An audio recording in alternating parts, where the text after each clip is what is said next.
anyway, we're going to start slowly. Hopefully the others will join in time. So the next section is the process of revising, but the same process can be applied to creating program learning outcomes. So in the first section, I'm going to talk about why do we need to do a revision? Is there any problem with and there may be, and who else needs the program learning outcomes? And what happens if the program learning outcomes are not expressed properly? And then I'm going to touch on the process that we follow, the timeline, and what are the tools. So first of all, let's talk about what is that we are trying to teach. So, well, imagine that you have a program in mountain climbing. And if we want to reflect together about the outcome, we may say that at the end of the program, we are expecting our students to understand the intricacies of mountain climbing, or know about the equipment needed, or be aware of the dangers that do exist, or something else, a combination of that. Well, there is another way of expressing the program learning outcomes. And the way that we follow is, instead of using understand and know and then things that are kind of vague, we would like to define what the outcome of the activity is. And what we are going to say, we are going to use the expression, at the end of this program, students will be able to something. So in this case, I propose safely climb upward mountains up to 3,000 meters of altitude. So I exactly define what my graduate students should be able to do. And I also define the level of performance that I'm expecting. So that's the approach. It's called student-centered approach. I would say that I would call it a reasonable way of, it's not student-centered, it's a reasonable way of doing this. So the underlying principle that guides us is that what students will be able to do based on the set of knowledge, skills, and attributes that they can gather from the program. So instead of saying that, oh, you know, they will know this and that and so on and so on. No, tell us what they will be able to do. And then people will know that in order to do that, this is the knowledge, these are the skills, these are the attributes, qualities that they need to have. The main stakeholders are the students, obviously. So let's put this in English. So for us, a PLO definition will be a clear statement of what students should be able to do at the end of a learning program to demonstrate that they have acquired the required knowledge, skills, and aptitudes or attributes at the specified levels of performance. And that is extremely important, which means that we are focusing on what can this person perform, not what he may be able to perform given the knowledge that he knows. That's the basic difference. A small clarification on terminology in the literature, especially if you're coming from education department, you may have heard specific program learning outcomes, general program learning outcomes. The problem is that I want to avoid these discussions because this is not very productive. There's already a lot of fluff in this domain, and we would like to take out the fluff, the terminology. I will streamline everything. Why? Because they say that specific program learning outcomes are related to the discipline. General program learning outcomes are something that we call transferable skills or institutional learning outcomes. Actually, the good word for that would be ILO. So you see another word, another jargon, etc. I would like to avoid all of that. And we say outcome, in French, résultat. We don't say objective, we don't say goal, we don't say aim, we don't say target. We want to avoid that, right? We want to avoid endless discussions. So The focus of the PLO is what the students are going to demonstrate, to do. So the products, the artifacts, the reports, something that they are able to achieve at the end. That's extremely important to focus. And what is not a PLO, and I see this mistake many, many times, is that the way the students are brought to this set of knowledge, skills, and attributes is not part of the PLO. So whether you use online, you use laboratories, you use gaming, serious gaming, etc., this is not part of the PLO. So this should not have a place in the PLO. These are instructional approaches, instructional methods, not the program learning outcome. You see the difference? One question that I get is who needs the PLOs? Well, the students, they need the PLO because they would like to know where they are headed to, what is that they will be able to demonstrate, to do with these skills, to, shine in the job market, how can they prove their abilities. So they need to know the expectations, so they will organize accordingly time and effort. And they always need to know where they are now. How many of these PLOs and at what level, we're going to talk about the levels, have they mastered so far. But students are not the only one. We have also the administration that needs to know about the PLOs in order to harmonize various programs, in order to reduce redundancies, overlaps. And other universities and employers also, they need to know about the PLOs to identify the ability of the graduate. And this shows why it is so important to express these in the way I explained it to you. Obviously, professors and instructors, they need to know, because based on the program learning outcome, everything else is going to be aligned with these PLOs. Everything else, the courses, labs, seminars, research projects, all the activities need to be in the curriculum, need to be aligned with these PLOs. There's nothing outside these PLOs. So for those of you who are familiar with the famous spiral in education, we expose students to one topic at the introductory level, then we re-expose the student to the same topic, but at the reinforcement level, and then finally at the advanced level. Please note that the advanced level refers to the awarded degree, not to the Nobel Prize, okay? So advanced for a bachelor is different from advanced for a master, is different for advanced for a PhD. And all of that are referred relative to the awarded degree. Again, a quick word on terminology. You may look at other institutions of higher learning. We see instead of introductory, they use basic, foundational, emerging. Reinforcement, they use intermediate, developing, progressing. Advanced, they use proficient, expert, mastery. Okay, so IRA is the terminology we use at the university, but these are the other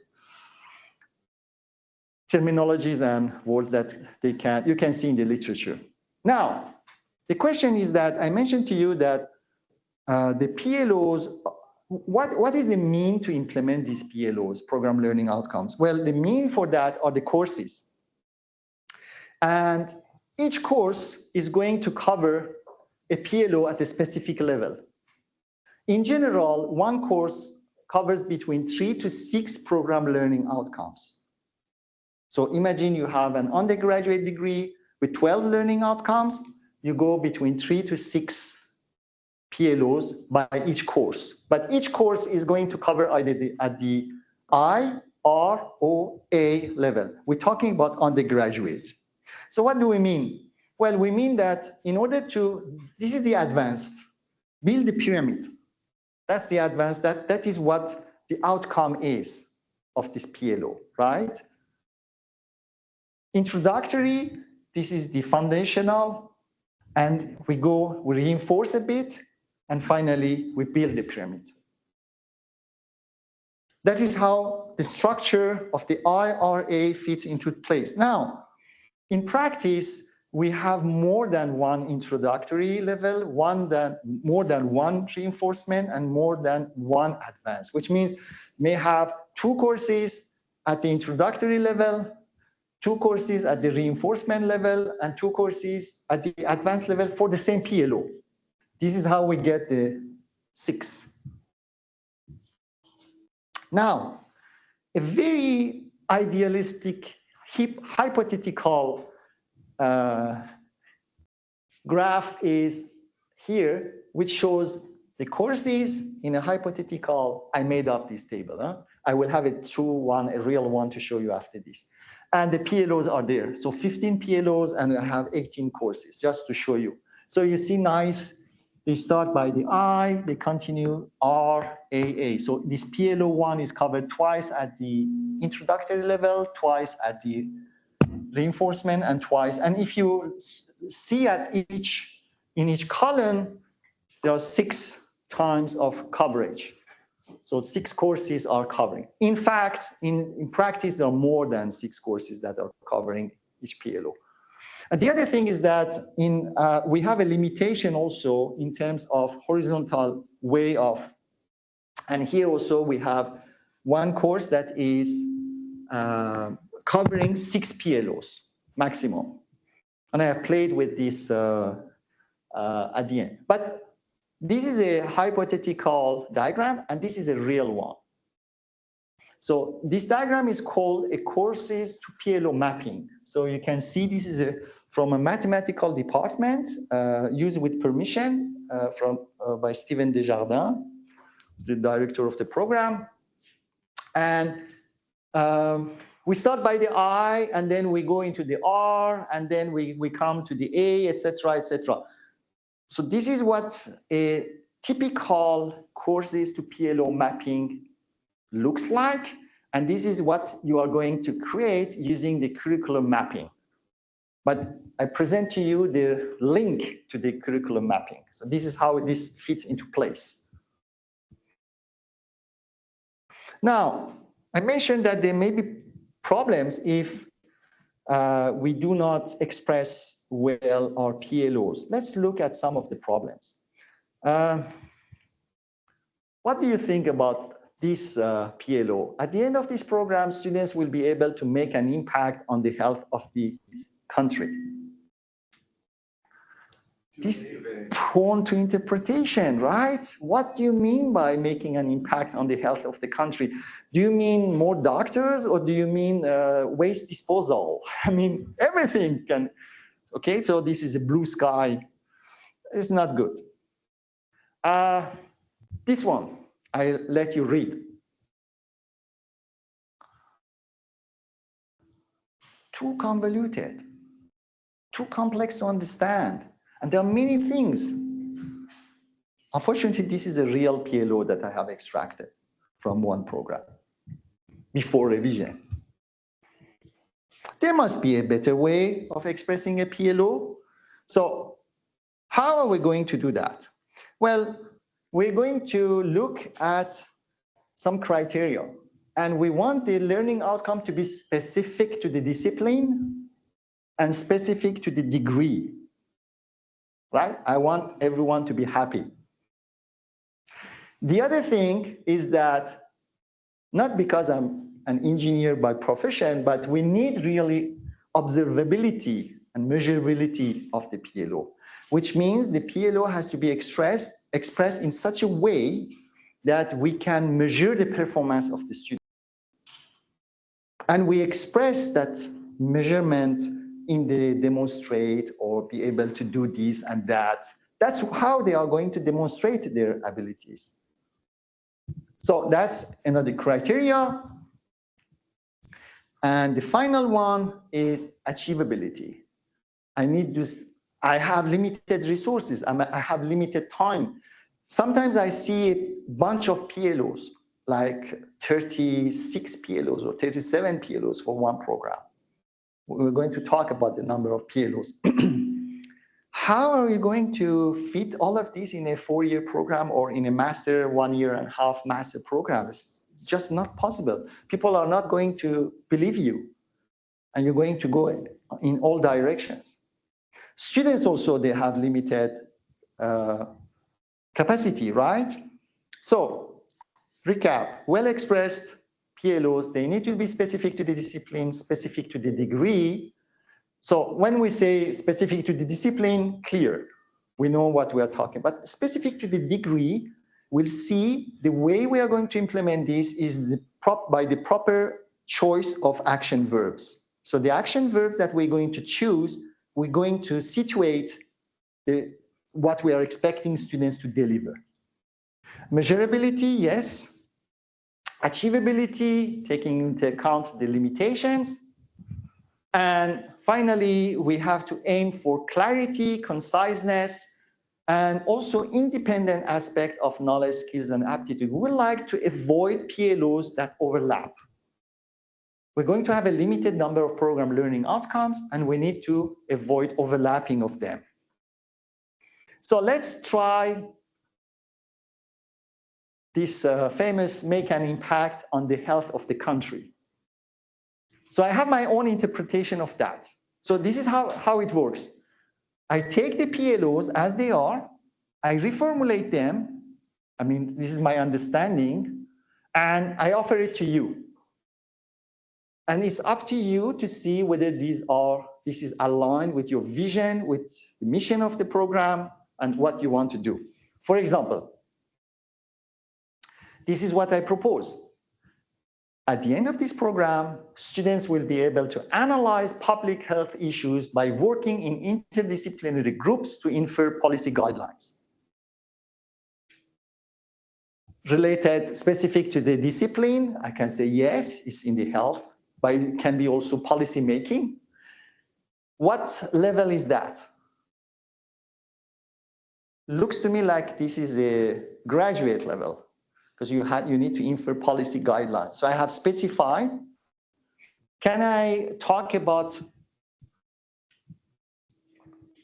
so specificity I have covered, discipline to the degree. Can I talk about measurability? Yes, I can ask them for reporting. This is very clear. I'm asking for an analysis, and I'm asking them to work together. So this is my answer to the institutional learning outcomes.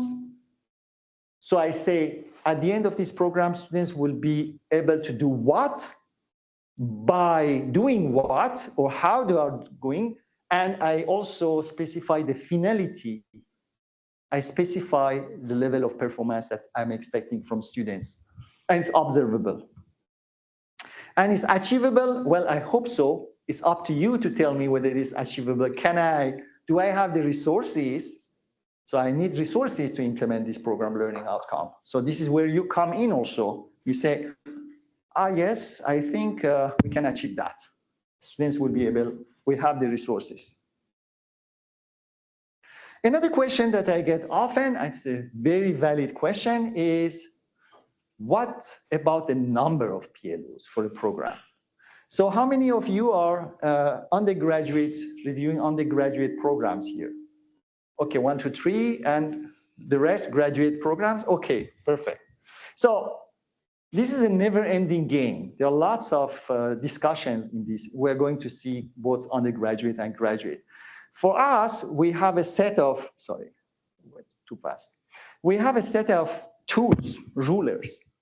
We have degree level expectations, we have rubrics, and we have ILO's, institutional learning outcomes, but which, despite me insisting, was called UO competencies.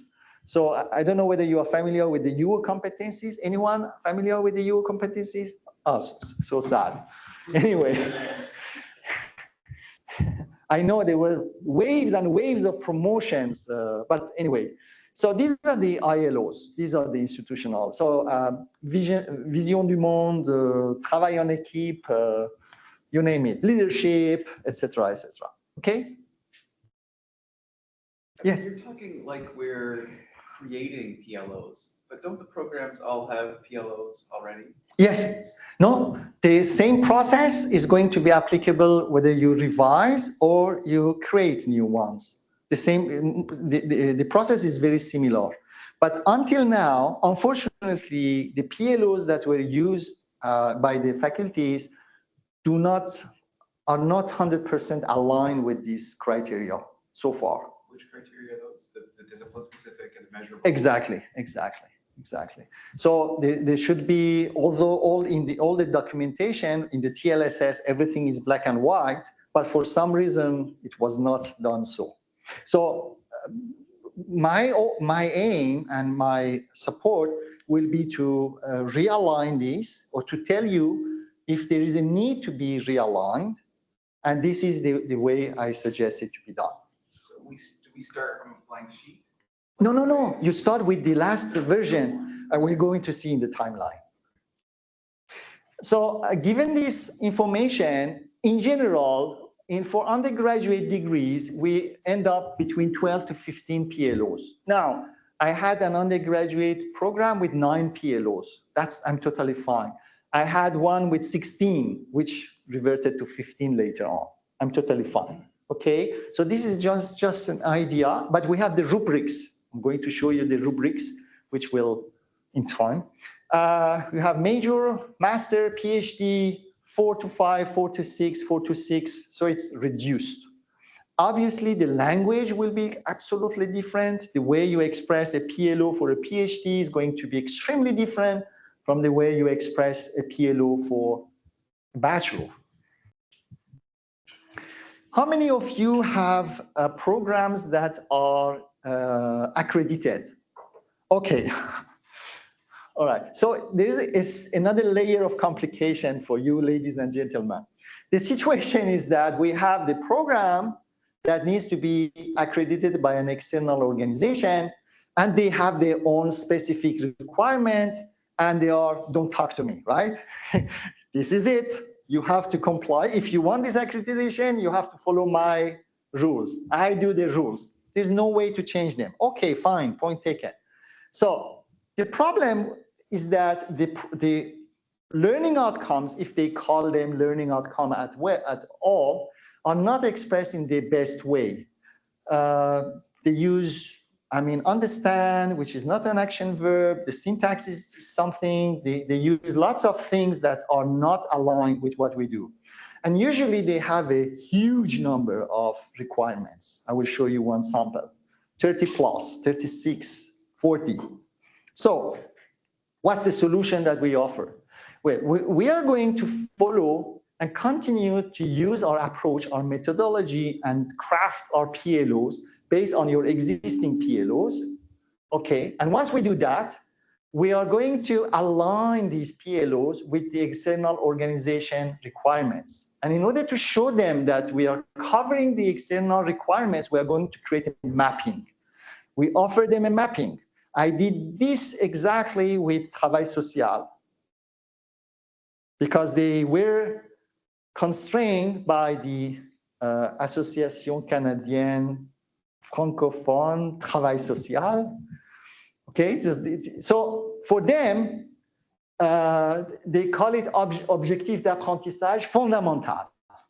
Objectif. So they use a totally different way. Instead of résultat d'apprentissage de programme, they call it objectif d'apprentissage fondamental. Identité professionnelle, they have 13 of those. So 13 times 6 or 7, you can imagine the number of PLOs that they have here. So what we did is with Nicolas Moreau, who's the professor in charge of the program, we looked at this and we developed PLOs for each one of these. So PLO 1, with iterations, faire preuve d'une identité professionnelle basée sur une autoréflexion critique pour faire progresser le bien-être collectif. And we propose, and it passed well, that this is covering all of that stuff. This is covering all of that stuff.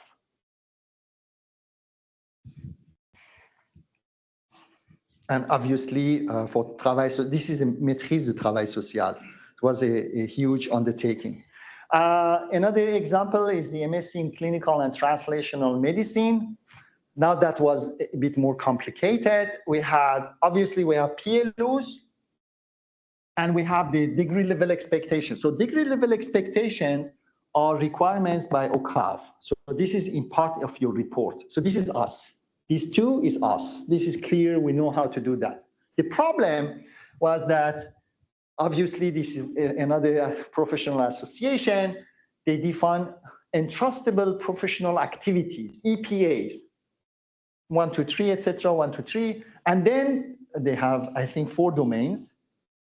And then for each EPA, they define the milestones, and they had 85 milestones.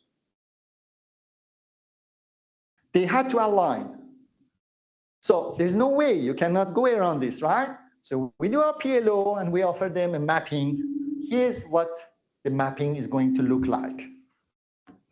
And we challenge the professional order to come forward and say, this is not correct. I mean, closer to home, engineering, they have what they call graduate attributes. They have 12 of them. Again, the same scenario. There was a confusion in the faculty, how to fit the PLOs with this, etc., etc. I had some previous experience with CAB, so which helped me a lot. And what we did, I just give you an example of BSc Mechanical Engineering, which we did at the beginning of this year. We finished with them, I guess. So PLO 1, for example, in the list, analyze and design mechanical components and systems using principles of mechanics and materials. Okay, now, graduate attributes covered by this PLO: problem analysis, design, professionalism, ethics, and equity, and why we are saying what we are saying.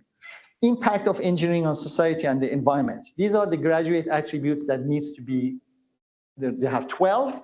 And finally, all the PLOs, as a set, they need to address somehow one or more of these graduate attributes so that all of 12 of them are covered, right? So we need to prove that. Sorry, this is the extra work that needs to be done in order to stay consistent and coherent. But I promise you it is worth it. So we have a difference between single programs and multi-programs. How many in the room are single program? They are here to review one program only. None? Only one. Okay. Okay, good. Because we have a slightly different process. So that's a timeline. Again, same thing. Whatever is below this line is me. Whatever is above this line is you. So we will start by you providing me the existing PLOs for your program. Where to find this? In the previous evaluation report. That's the easiest way. If you have a copy. What? So. Not as a good question. So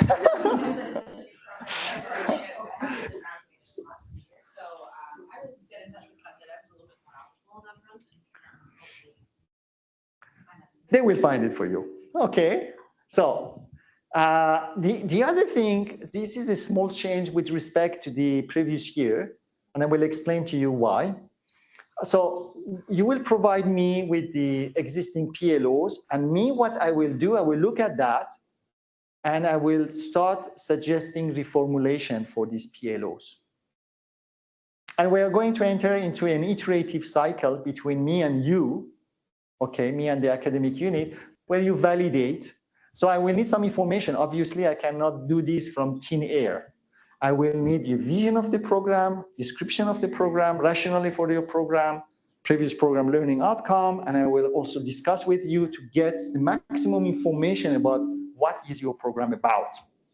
Now, I had a discussion with our new director, Leslie Shield, who was saying that, you know, Edmond, how long this takes? I said, it depends on the academic units, speed of response, and also it depends on how much explanations do I have to do. So he asked me, why do you have to do explanation? I tell him that, you know, the syntax and so on sometimes is new So you have to, it's much more elaborated than what I explained in this past 20 minutes or half an hour. So I said, oh, is there any way we can speed up? I said, yes, obviously. So what's the way? Well, we have developed a series of video modules, 4 minutes, 5 minutes video modules. There are 25 of them, actually sections. Altogether is 2 hours. So from this year, we are going to ask you, it's mandated by the office, before me starting this process with you, I will have to ask you, have you looked at the videos? Okay, so I will kindly request you, but it's mandated by the office. So it's different terminology between me and the office, but the benefit of that is that when I'm going to suggest to you some new PLOs, you will see where am I coming from. So this will shorten the discussion. I don't have to explain to you again, over and over again, this is why we do this, we shouldn't do it this way, this is why. And this is what prompted me in the first place to create these video modules. We just finished these modules in English and French. So the English version is myself, and the French version is a nice AI voice that speaks for you, because I didn't have time to dub it myself. It took a great deal of effort, and I'm very grateful for all the people who helped me. I think Sarah and Danny also helped me. I have lots of names, people who, individuals who helped me on that. It was a huge undertaking, but I think there is value for that in visioning this. Okay, let's go back to the timing. So you validate. Then we go to the rubrics. So I need to show you the rubrics. What are the rubrics? These are rubrics.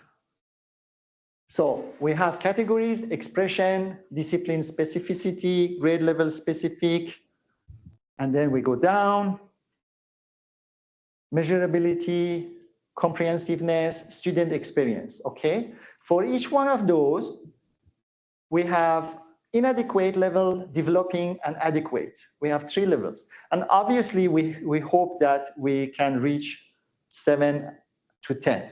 So who is going to fill in this? Your good self. And believe me, typically what happens after filling this rubric, you get back and you say, you know what, Edmond, I would like to change my PLO number 5. And this is what we put here. So score for expression, for example, or score for discipline specific, score for grade level specific, and you put a comment. So depending on the academic unit, we may tweak the PLOs more or less. But in general, it's at least one PLO is being tweaked by this. And this also helps to fine-tune and to have the final say regarding the number of PLOs. Why 12? Maybe I need 11 PLOs. Maybe I need 13 PLOs. So this grid will help me deciding about that. So each PLO is scored for expression, discipline, graduate level, or should we have a PLO? We look at the set of PLOs. You look at the set of PLOs. Imagine you have 12 PLOs, right? I have 15 for a graduate program for some crazy reason. Oh, okay. For 15, okay. So 15, yeah, 15, imagine you have 5. We revise them, you have 5.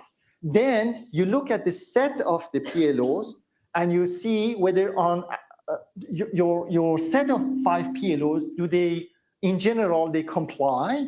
If they do not comply, you put here PLO 3 does not seem to comply. Shall we look at it again?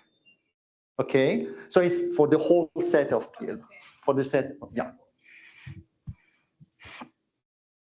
But you're basically looking at each PLO in that lens. Yes, absolutely, absolutely, separately.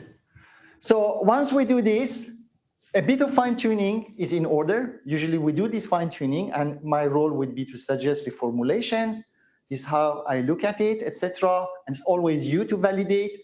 Then we do the mapping of these PLOs to DLEs. So again, the biggest mistake to do, unfortunately, some academic units, they do, or they have done this, they start by this stage. Do not start at this stage. We have to start from the beginning. So if everything here is well done, I promise you this will take between 15 to 20 minutes only, and we can do it online.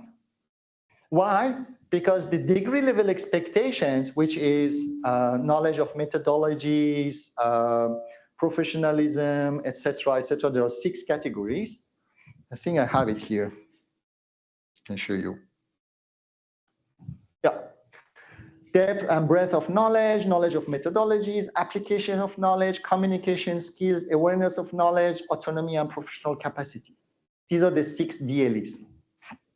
Now, the mistake that some academic units did before was that they started by this table and they said, you know what, I'm going to create a PLO that targets depth and breadth of knowledge.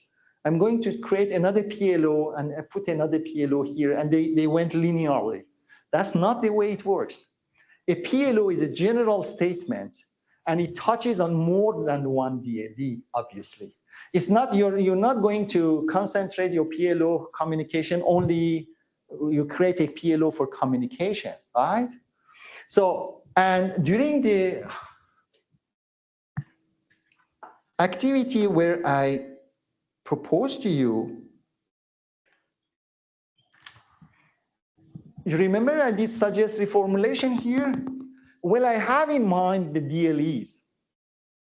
I know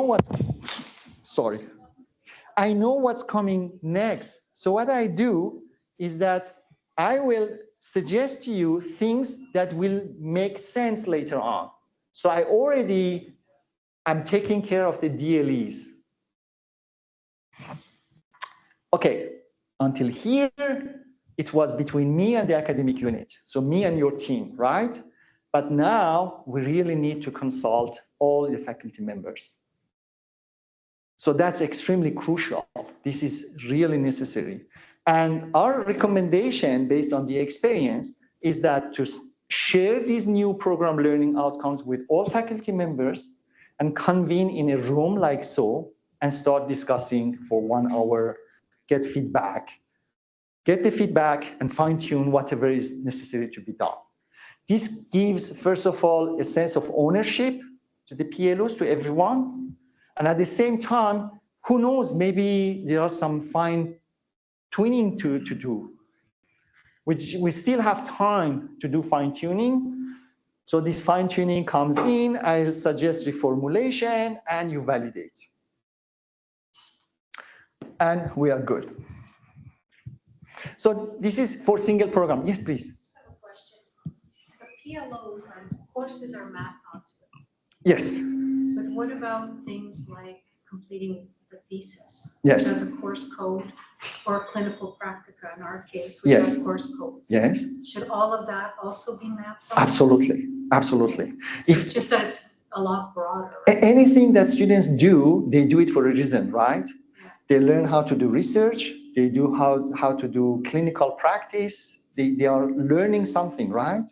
So this should be aligned with the PLO. So anything that is a course code. Exactly. So when talking about multi-programs, well, the system changes a bit, and we do it in 2 phases. Phase 1, I'm going to ask you to select one of your programs as the model or core programs. So the program for which your department is known. In general, this is a bachelor program, but it could be a master program as well. This is a program for which you would like to be recognized by students. This is where your reputation lies in terms of program, academic program, I mean. And you do, I will do with you, I will support you to do whatever we just saw for this model program, okay? Then you will be so good and much better than me, then you can start doing the rest for the other programs. And I will be always happy to support you. So this will go with an Excel sheet where you will have, let's say, your 12 PLOs for your model program. and then we work this together. Once this is done, you go for the other programs. The latest program that I did was for the Bachelor Honors in Philosophy.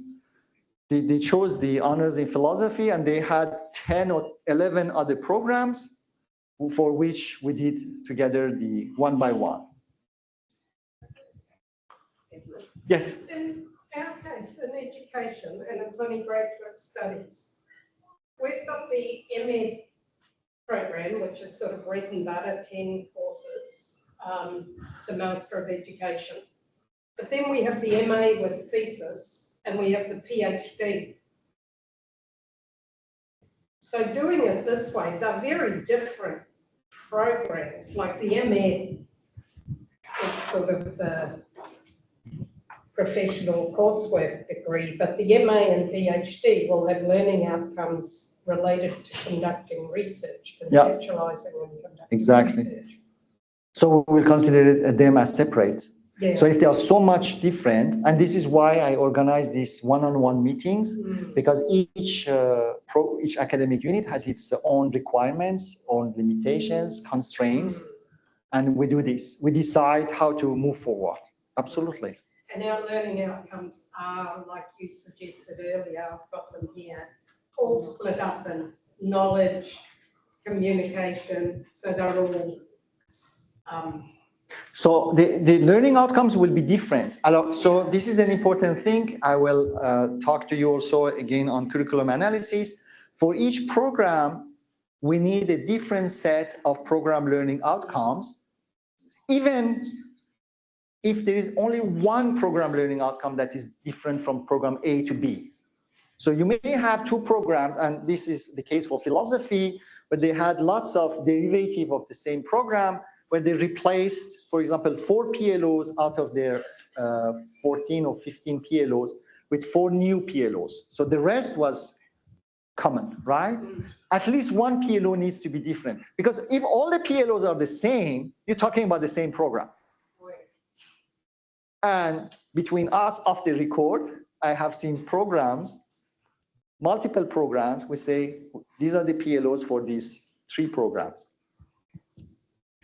Well, what we've got is different PLOs in French than we have in English. Yeah. Because that's slightly problematic.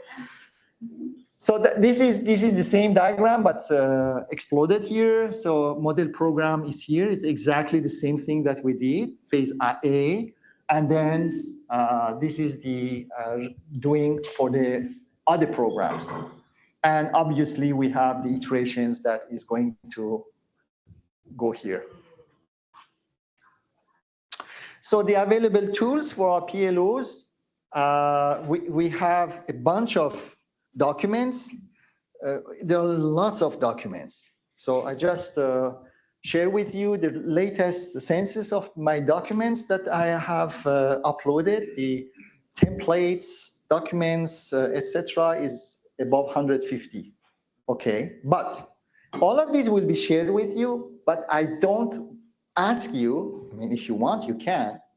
I don't ask you to go and dive into these documents. My role will be at each stage, stage 1, stage 2, stage 3, I will create a common working space with you on SharePoint, and then I will upload the correct document for which we need to work within the next couple of weeks or 4 weeks.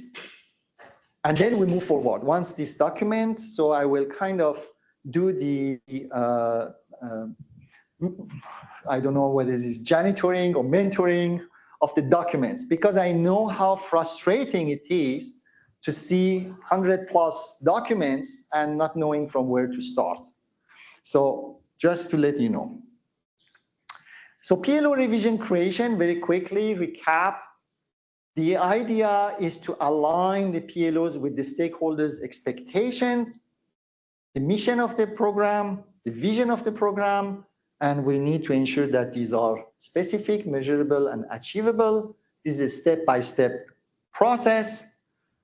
It's collaborative. There is no mechanical. I have seen one mistake by some of the academic units, but I intervened and luckily they accepted. this is not something that you can delegate to a student or an assistant.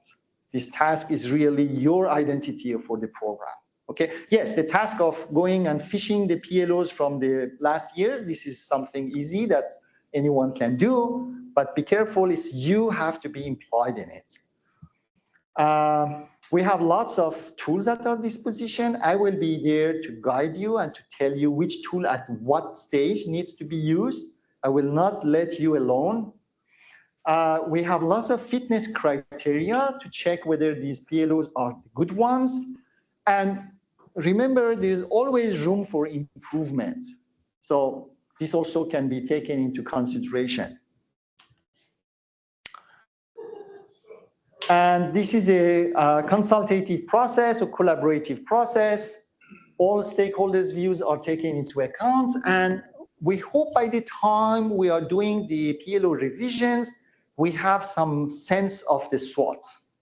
So this is why the earlier you launch the SWOT, the earlier you can have this feedback of the SWOT. So while we are doing the revisions, okay, we know from, the academic unit will know what is needed to revise this PLO, what is missing, what is redundant, what needs to be pruned off, etc. But the SWOT, when the results are going to come, they are going to give us the evidence, and just in case we have forgotten something, the SWOT information is going to be fed into that process. And especially strong involvement of all your faculty members. That is extremely crucial at that stage of the consultative process. Okay. So thank you. This is the next part.